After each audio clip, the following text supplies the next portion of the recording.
बच्चों, कई सारे बच्चे मुझे पूछ रहे हैं रीनीट होगा नहीं होगा, आ, या क्या आगे का डिसीजन होने वाला है। तो बच्चों, मेरे हाथ में कुछ नहीं है या किसी के हाथ में कुछ नहीं है।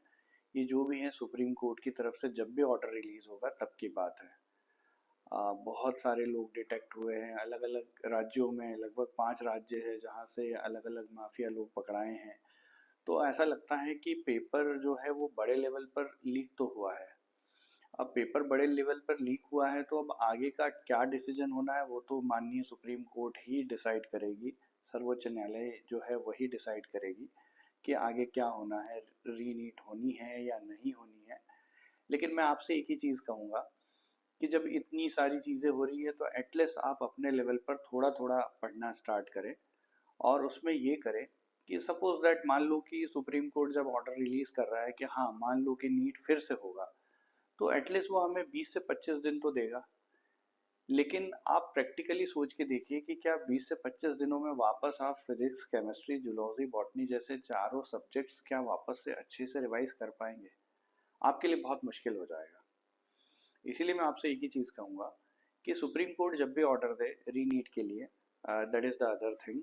लेकिन आप लोगों को एटलीस्ट ये कर लेना है कि जब ऑर्डर रिलीज हो रहा है उससे पहले पहले कम से कम आप जो है, आप जहाँ पर भी जिस भी इंस्टीट्यूट में हैं आपको मॉक टेस्ट मिले होंगे या जो भी आपके पास पेपर्स है, फुल सिलेबस टेस्ट है, तो एटलीस्ट आप फिजिक्स और केमिस्ट्री का जो है उस लेवल पर काम करना स्टार्ट करते हैं। ताकि क्या है, जब सुप्रीम कोर्ट अपना ऑर्डर रिलीज करे, मान लो रीनीट के लिए ऑर्डर रिलीज करे, तो आपके ऊपर इतना प्रेशर ना हो कि अब चार चार सब्जेक्ट हम कैसे डील करेंगे, कैसे हैंडल करेंगे। तो इसका सबसे बेहतर उपाय यही है कि एटलीस्ट आप एक रूटीन बना ले, एक फिक्स रूटीन बना ले कि यार मुझे जो है मान लो कि पूरे मेरे पास जो है 24 घंटे है, 24 घंटों में एटलीस्ट मुझे रोज का 12 घंटे तो सिटिंग देना है, और उस 12 घंटे में आपको सिर्फ केमिस्ट्री और फिजिक्स पढ़ना है। बायोलॉजी को बेटा ताला लगा के रख दो।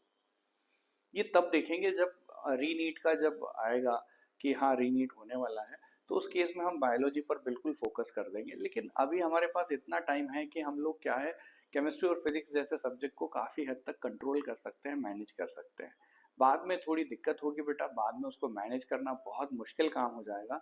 सो प्लीज़ आप लोगों से एक रिक्वेस्ट है कि अभी आप इनिशियल लेवल पर फिजिक्स और केमिस्ट्री जैसे सब्जेक्ट्स पढ़ना स्टार्ट कर लें।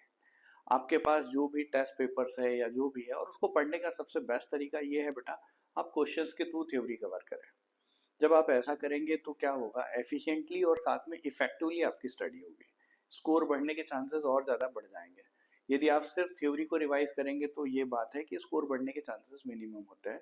तो बेहतर ये है कि आपके पास जो भी मॉक टेस्ट है, केमिस्ट्री और फिजिक्स, बायोलॉजी को अभी आप छोड़े, केमिस्ट्री और फिजिक्स तो स्पेशली उसमें जो जो भी क्वेश्चंस है, क्वेश्चंस के थ्रू वापस थ्योरी कवर करने की कोशिश करें। धीरे धीरे उसको बढ़ाते चले। क्योंकि बेटा मुझे यूँ लगता है कि अगर एकदम से अगर ऑर्डर आ गया और उसके बाद में अगर आपके पास सिर्फ 20-25 दिन का समय है, तो उसमें आप चारों सब्जेक्ट्स के साथ कैसे डील करेंगे? और नो डाउट आपको फिर से प्रैक्टिस की ज़रूरत भी लगेगी। नो डाउट जब ये सुप्रीम कोर्ट अपना ऑर्डर रिलीज करेगा, मान लो अगर रीनीट के लिए ऑर्डर रिलीज कर रहा है, तो उसके बाद हम लोग जो है पूरा वापस से एक मॉक टेस्ट के लिए और सारी प्रिपरेशन जरूर कराएंगे। लेकिन अभी पहले इनिशियल लेवल पर एटलीस्ट आप लोग जो है पूरी तरह से प्रिपेयर रहें। रोज का 10 से 12 घंटे आप निकालें, ताकि आप जो है उसमें वार्म अप में रहें, प्रॉपरली थोड़ा थोड़ा पढ़ते जाएं। तो मुझे लगता है आपको एकदम से बाद में स्ट्रेस नहीं होगा कि अरे अब कैसे करें, पिछला स्कोर तो अच्छा था, अब वही स्कोर, और थोड़ा चैलेंजेस बढ़ जाते हैं, थोड़ा एक मेंटल स्ट्रेस जो है कहीं ना कहीं आपका स्ट्रेस बढ़ेगा। तो प्लीज़ आप लोगों से एक रिक्वेस्ट थी, थोड़ा थोड़ा पढ़ना स्टार्ट करें। Thank you very much.